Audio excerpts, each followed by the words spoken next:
It's not complicated. It's as simple as 2 words.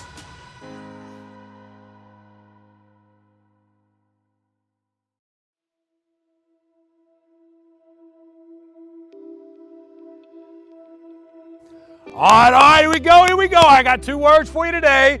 2 words, here they are. Rain or shine. Rain or shine. Friends, you know the importance of commitment. We've talked time and time again that to be a great teammate, we have to be willing to make commitments and make our commitments count. That the most important ability is dependability. That if you want to be a leader, someone that can be trusted, someone who will be followed, then you've got to be willing to make commitments to your teammates, to yourself, to your goals. You've got to keep them. But what we have to understand is that to keep those commitments won't always look the same, because we will be in seasons, we will be in circumstances that are outside of our control that require us to act differently in order to keep our commitments. Give you an example to make our point today. We've all seen teams who have been given at the beginning of the year some big hype. The newspapers, the magazines, even some of the players and coaches said, we're going to be great this year. And then the season starts and things don't go to plan. When you thought you were going to be undefeated, it turns out it's been reversed and you haven't won a game yet. You thought you were going to be phenomenal and you really stink. And it doesn't matter what you do, it seems like you can't get anything right. We call that season the rainy season. And to keep our commitment to our teammates, to be the kind of teammate we want to be in the rain, our commitments have to look different. We've got to commit to encouraging one another even when we're having a bad day. Because in the rain, if I let my bad day determine my choices, if I allow my bad day to determine the level to which I keep my commitments, then what's going to happen is that bad day is going to turn me into a pumpkin. I'm going to have a bad attitude, and then I'm going to start acting poorly, and I'm going to start pointing the finger at people, and I'm going to start blaming people, and I'm going to stop giving great effort. I'm going to start questioning my coaches. I'm going to start questioning my teammates. I'm going to question myself. And all of that negativity is going to cause you to snowball, to get worse and worse and worse. And instead of spending your energy fixing what is wrong, you're going to spend your energy creating more wrong that needs to be fixed. So when you find yourself in the rainy season, you've got to commit to encourage even when you're having a bad day. You've got to commit to hold your tongue and not blame others. Now, we talk a lot about taking responsibility and the importance of owning our mistake. And sometimes in our righteousness of owning our mistakes, we can point the finger and start blaming other people for not taking theirs. We can start pointing the finger at other people and blaming others for why we aren't doing well. And friends, what I want you to hear is sometimes you can be not wrong and not be right either. Like, it's not wrong that this person's not doing their job, but that doesn't make it right to blame them. Because blaming people doesn't change people. What will change people is holding them accountable, coming alongside them, committing to have the tough conversations, and caring enough to not only call somebody out, but to help get them right. That's the commitment in the rainy season. But what I want you to see is that keeping your commitment to your team in the rainy season looks this way.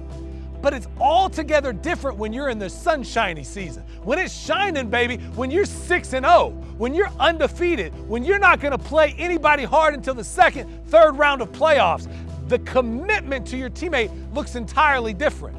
You see, you've got to commit to work to the standard when you're in the shine, not to your opponent.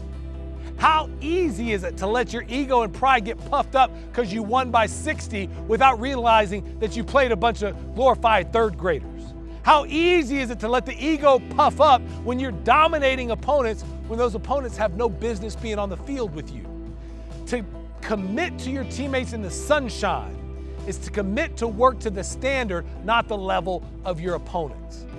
In the shine, we commit to double down on our teammates, because when you're not facing adversity on the field, you miss out on the gift of adversity, which is that adversity brings people together. It allows you to go through hard things and you build trust. You build a sense of camaraderie that only comes through going through challenge. And so you've got to double down on your teammates and spend even more time with them outside of practice. Eat lunch together, hang out together. Don't just hang out and be together, hang out and get to know one another. You double down on each other so that the trust, so that the communication is there, so that the connection is there. So that when you do get to that second and third round, you're not playing catch up, trying to understand each other, trust each other. You didn't go through adversity together. To commit in the shine is to put horse blinders on. It is to commit to say, I'm not going to get distracted by the easy wins and let the easy wins take my mind off my future goals. I'm not going to assume every win is going to be easy because every win in the past has been easy. I am going to focus each week on bringing my 100%. I'm going to focus each week on giving my best. I'm going to focus each week on getting better today than I was yesterday, because that's the only way I can keep getting better in the shine, because it's not coming from the opponent. And what I want you to see, friends, is whether you're in the rain or the shine, you still have to commit to your team. And whether you're in the rain or the shine, there will be temptations and distractions to keep you from keeping your commitments to your team. But here's where we need to land, is that if you will keep your commitments in the rain or the shine, you will build within your locker room two things that no opponent can take from you. You will build trust and you will build confidence. You will build a trust that your teammates will be there regardless of what's across from you, that your teammates will show up for you, your teammates will fight for you, your teammates will give their best for you, and you can trust that because it's happened again and again and again. And that builds a confidence that no opponent can take from you. So often, we base our confidence on performance. But the best teams, the teams who trust one another, the teams who keep their commitments in rain or in shine, their commitment to each other is not found or based on performance. They aren't like fans who cheer when they're in the shine and boo when they're in the rain. Teammates who keep their commitments are there through thick and through thin. They're there steady. And that confidence that my teammates will be there no matter what will help you become unshakable. You will go through seasons of rain and you will go through seasons of shine. There's no question about that. The question is this: do you have the character to stay committed whether it's rain or shine? Listen to me, friends. I don't know your goals or dreams, big or small, short-term or long, but I do know this, that if you want to find success in the game of sports, in the game of life, let's not complicate it. It's as simple as 2 words. You got to be committed, rain or shine. Let's have a good one today.